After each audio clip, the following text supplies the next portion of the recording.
आज आपण मेथीचे पराठे करणार आहोत आणि त्याला दहीसोबत सर्व करणार आहोत। तर चला मग बनवूया मेथीचे पराठे। आपण मेथीचे पराठे करणार आहोत, त्याच्यासाठी मी मेथी स्वच्छ धुवून कट करून ठेवली आहे। त्याच्यासाठी गव्हाचं पीठ आणि मेथी समप्रमाणात घ्यायची आहे। जेवढं गव्हाचं पीठ तेवढीच मेथी घ्यायची आहे। इथे मी 1.5 स्कूप बरोबर गव्हाचं पीठ घेतलेलं आहे।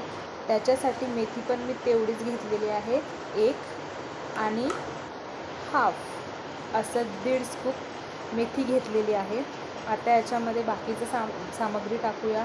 त्याच्यामध्ये मी जरासं मीठ घालणार आहे आणि अद्रक, लसूण, जिरे याचं मी पेस्ट करून घेतलेलं आहे, ते घालणार आहे आणि मी थोडंसं त्याच्यात हळदसुद्धा घातलेलं आहे। आता त्याच्यामध्ये अर्धी वाटी दही घालूया।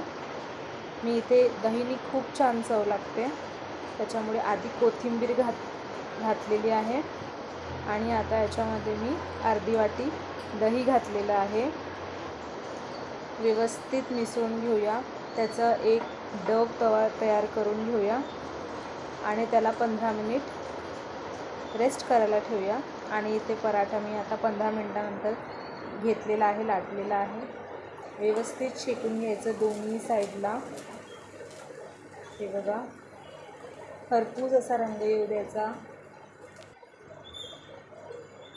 दुसऱ्या साईडला मेथीचा पराठा रेडी आहे। त्याला तुम्ही दही सोबत सर्व करू शकता। Thanks for watching.